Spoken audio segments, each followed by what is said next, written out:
ಕುಂಭಮೇಳ ಪ್ರವಾಸ ಹೆಸರಿನಲ್ಲಿ ಲಕ್ಷಾಂತರ ರೂಪಾಯಿ ವಂಚನೆ ಮಾಡಿದಾನೆ ಒಬ್ಬ ಅಂತ ಹೇಳಿ ಈಗ ಆರೋಪ ಕೇಳಿ ಬಂತು.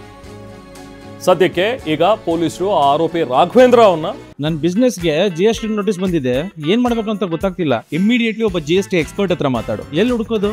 ಬಾಸ್ ವಾಲಾ ಬಿ ದ ಬಾಸ್. ಬಂಧನ ಮಾಡಿದ್ದಾನೆ. ಗೋವಿಂದರಾಜನಗರ ಖಾಕಿ ಬಲೆಗೆ ಬಿದ್ದಿದ್ದಾನೆ ರಾಘವೇಂದ್ರ. 100ಕ್ಕೂ ಹೆಚ್ಚು ಜನರಿಗೆ ಈತ ವಂಚನೆ ಮಾಡಿದ್ದಾನೆ ಅನ್ನುವಂಥದ್ದು ಇರುವಂತಹ ಆರೋಪ. ಈಗ ಸುಮಾರು 100ಕ್ಕೂ ಹೆಚ್ಚು ಜನರಿಗೆ ಲಕ್ಷಾಂತರ ರೂಪಾಯಿ ಮೋಸ ಮಾಡಿದಾನಂತೆ. ಹೇಗೆ? ಫೇಸ್ಬುಕ್ ಜಾಹೀರಾತು ಮೂಲಕ ಅಮಾಯಕರನ್ನ ಸಂಪರ್ಕಿಸಿದಾನೆ. ತನ್ನದೊಂದು ಟೂರ್ಸ್ ಅಂಡ್ ಟ್ರಾವೆಲ್ಸ್ ಇದೆ, ಪಾಂಚಜನ್ಯ ಟೂರ್ಸ್ ಅಂಡ್ ಟ್ರಾವೆಲ್ಸ್ ಅಂತ ಹೇಳಿ.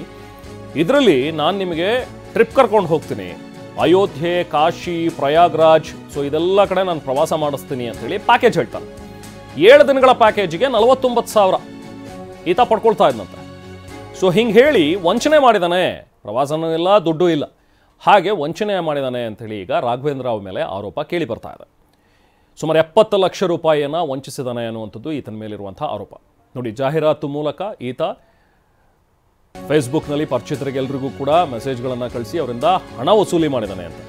ಸೊ ಜಾತಿ ಸಂಘಟನೆ ಹೆಸರಿನಲ್ಲಿ ಅಮಾಯಕ ನನ್ನ ಬಿಸ್ನೆಸ್ಗೆ GST ನೋಟಿಸ್ ಬಂದಿದೆ, ಏನ್ ಮಾಡ್ಬೇಕು ಅಂತ ಗೊತ್ತಾಗ್ತಿಲ್ಲ. ಇಮಿಡಿಯೇಟ್ಲಿ ಒಬ್ಬ GST ಎಕ್ಸ್ಪರ್ಟ್ ಹತ್ರ ಮಾತಾಡು. ಎಲ್ಲಿ ಹುಡುಕೋದು? ಬಾಸ್ ವಾಲಾ ಬಿ ದ ಬಾಸ್. ಸೆಳೆದು ಈತ ವಂಚನೆ ಮಾಡಿದ್ದಾನೆ.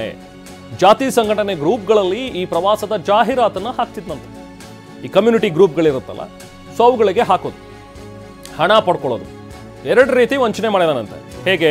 ಟಿಕೆಟ್ ಬುಕ್ ಮಾಡಿ ನಂತರ ಕ್ಯಾನ್ಸಲ್ ಮಾಡೋದು, ಕೆಲವರಿಗೆ ಹಣ ವಾಪಸ್ಸು ಕೊಡದೇ ಇರುವಂಥದ್ದು. ಪ್ರಯಾಗ್ರಾಜ್ ತಲುಪ್ತಾ ಇದ್ದಂತೆ ರಿಟರ್ನ್ ಟಿಕೆಟ್ ಅನ್ನು ಕ್ಯಾನ್ಸಲ್ ಮಾಡ್ಕೊಡೋದು. ಸೊ ಟಿಕೆಟ್ ರದ್ದು ಮಾಡಿ ಹಣ ತನ್ನ ಖಾತೆಗೆ ವಾಪಸ್ ಹಾಕಿಸ್ಕೊಳ್ತಾ ಇದ್ದಂತೆ. ಸೊ ಹೀಗೆ ಟಿಕೆಟ್ ಕ್ಯಾನ್ಸಲ್ ಬಳಿಕ ಮೊಬೈಲ್ ಆಫ್ ಮಾಡಿಕೊಂಡು ಆರೋಪಿ ಪರಾರಿಯಾಗ್ಬಿಡ್ತಿದ್ದ. ಸೊ ಇದು ಈಗ ಈತನ ಮೇಲೆ ಕೇಳಿ ಬರ್ತಾ ಇರುವಂಥ ಆರೋಪ. ಸೊ ಹೀಗೆ ಕೆಲವರಿಗೆ ಟಿಕೆಟ್ ಬುಕ್ ಮಾಡಿಬಿಡೋದು, ಟಿಕೆಟ್ ಬುಕ್ ಮಾಡಿ ಓಕೆ ಅಲ್ಲೆಲ್ಲ ನಿಮಗೆ ವ್ಯವಸ್ಥೆಯನ್ನು ಮಾಡಿದ್ದೀನಿ, ನೀವು ಹೊರಡಿ ಅಂತ ಕಳಿಸ್ಬಿಟ್ಟು ಅಲ್ಲಿ ಪ್ರಯಾಗ್ರಾಜಿಗೆ ಹೋದ್ಮೇಲೆ ಅವರು ವಾಪಸ್ ಬರಬೇಕಲ್ಲ ರಿಟರ್ನ್ ಟಿಕೆಟು, ಅದನ್ನು ಕ್ಯಾನ್ಸಲ್ ಮಾಡಿ ಅದ್ರ ದುಡ್ಡನ್ನು ಈತ ತನ್ನ ಖಾತೆಗೆ ಹಾಕಿಸ್ಕೊಳ್ತಾ ಇದ್ದಂತೆ. ಹೀಗೆ ಈತ ವಂಚನೆ ಮಾಡಿದಾನೆ, ಲಕ್ಷಾಂತರ ರೂಪಾಯಿ ವಂಚನೆ ಮಾಡಿದಾನೆ ಅಂತ ಹೇಳಿ ಗೋವಿಂದರಾಜನಗರ ಪೊಲೀಸರಿಗೆ ದೂರು ನೀಡಿದ್ದಾರೆ. ಸುಮಾರು ಒಂದು 20 ಜನ ಹೋಗಿ ದೂರು ದಾಖಲು ಮಾಡಿದ್ದಾರೆ. ಸೊ ಪೊಲೀಸರು ಈಗ ರಾಘವೇಂದ್ರನ ಅವನನ್ನು ಬಂಧಿಸಿದ್ದಾರೆ. ಅಮಾಯಕರ ಹಣದಲ್ಲಿ ಬೆಟ್ಟಿಂಗ್ ಆಡಿ ಸೋತಿದ್ದಂತೆ ಈ ರಾಘವೇಂದ್ರ. ನೋಡಿ, ನಿಮಗೆ ಪುಣ್ಯಕ್ಷೇತ್ರಕ್ಕೆ ಕಳಿಸ್ತೀನಿ ಅಂತ ಹೇಳಿ ದುಡ್ಡಿಸ್ಕೊಳ್ಳೋದು, ಆ ದುಡ್ಡನ್ನು ತೊಗೊಂಡು ಈತ ಬೆಟ್ಟಿಂಗ್ ಮೇಲೆ ಹಾಕೋದು, ಬೆಟ್ಟಿಂಗ್ನಲ್ಲಿ ಸೋತಿದ್ದಂತೆ. ಸೊ ಇದು ಈಗ ಗೊತ್ತಾಗಿದೆ ತನಿಖೆ ಸಂದರ್ಭದಲ್ಲಿ. ಬೆಟ್ಟಿಂಗ್ ಆ್ಯಪ್ನಲ್ಲಿ ಈತ ಹಣ ಹಾಕಿರೋದು ಗೊತ್ತಾಗಿದೆ. ಮತ್ತಷ್ಟು ತನಿಖೆ ಮಾಡ್ತಾ ಇದ್ದಾರೆ ಈಗ ಗೋವಿಂದರಾಜನಗರ ಠಾಣೆ ಪೊಲೀಸರು. ಮತ್ತಷ್ಟು ಡೀಟೇಲ್ಸ್ ನಮ್ಮ ಪ್ರತಿನಿಧಿ ಪ್ರದೀಪ್ ನೀಡ್ತಾರೆ. ಪ್ರದೀಪ್, ಈ ರಾಘವೇಂದ್ರ ರಾವ್ ಯಾರೀತ? ಸೊ ಈತ ಮುಂಚೆಯಿಂದಲೂ ಕೂಡ ಈ ಥರದ್ದೇನಾದರೂ ಟೂರ್ಸ್ ಆ್ಯಂಡ್ ಟ್ರಾವೆಲ್ಸ್ ನಡೆಸ್ತಾ ಇದ್ನ? ಹೇಗೆ ಇವನನ್ನು ನಂಬಿ ಜನ ದುಡ್ಡು ಕೊಡ್ತಾ ಇದ್ದಾರೆ? ಏನು ಇವನ್ ಮೋಡಸ್ ಆಫ್ ಆಪರೆಂಡಿ? ಏನನ್ನು ಮಾಹಿತಿ ಸಿಗ್ತಾ ಇದೆ ಈಗ ಸದ್ಯಕ್ಕೆ? ರೆಹಮಾನ್, ಈತನ ಮೊದಲ ಎಮೋ ಅಂದರೆ ಈ ಥರ ಒಂದು ಯಾವ ರೀತಿಯಾಗಿ ಮೋಡ್ ಆಫ್ ಆಪರೇಷನ್ ಇತ್ತು ಅಂತ ಹೇಳಿದ್ರೆ, ಮೊದಲಾಗಿ ಈತ ಒಂದು ಪಾಂಪ್ಲೆಟ್ಸ್ ರೀತಿಯಲ್ಲಿ ಒಂದು ಜಾಹೀರಾತನ್ನು ಇದು ಮಾಡ್ತಾ ಇದ್ದ.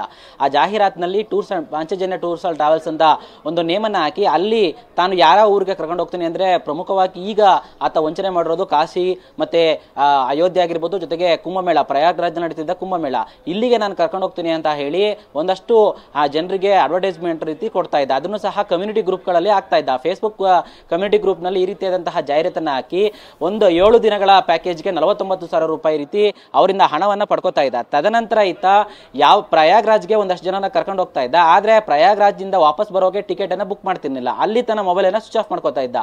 ಒಂದು ರೀತಿಯಾಗಿ ಈ ರೀತಿಯ ಮೋಸ ಮಾಡಿದ್ರೆ, ಮತ್ತೊಂದು ರೀತಿಯಾಗಿ ವಂಚನೆ ಅಂದರೆ ಈತ ಪ್ರಯಾಗ್ರಾಜ್ಗೆ ಟಿಕೆಟ್ ಬುಕ್ ಮಾಡಿದ ನಂತರ, ಅಂದರೆ ಫ್ಲೈಟಲ್ಲಿ ಕರ್ಕೊಂಡು ಹೋಗ್ತೀನಿ ಅಂತ ಹೇಳಿ ಟಿಕೆಟ್ ಬುಕ್ ಮಾಡಿದ ನಂತರ ಟಿಕೆಟ್ ಅನ್ನು ಬುಕ್ ಮಾಡಿ ಯಾರು ಹಣವನ್ನು ನೀಡಿರ್ತಾರೆ ಅವ್ರಿಗೆ ಆ ಟಿಕೆಟ್ ಅನ್ನು ಕಳಿಸ್ತಾ ಇದ್ದ. ಆದರೆ ಕೆಲ ದಿನಗಳ ನಂತರ ಆ ಟಿಕೆಟ್ ಕ್ಯಾನ್ಸಲ್ ಆಗಿರೋ ಮೆಸೇಜು ಈತನಿಗೆ ದುಡ್ಡು ಕೊಟ್ಟಿದ್ದಂಥವ್ರಿಗೆ ಬರ್ತಾ ಇತ್ತು. ಇದರಿಂದ ಗಾಬರಿಯಾಗಿ ಅವರು ಫೋನ್ ಮಾಡಿದ್ರೆ ಈತನ ಮೊಬೈಲು ಸ್ವಿಚ್ ಆಫ್ ಆಗಿರ್ತಿತ್ತು.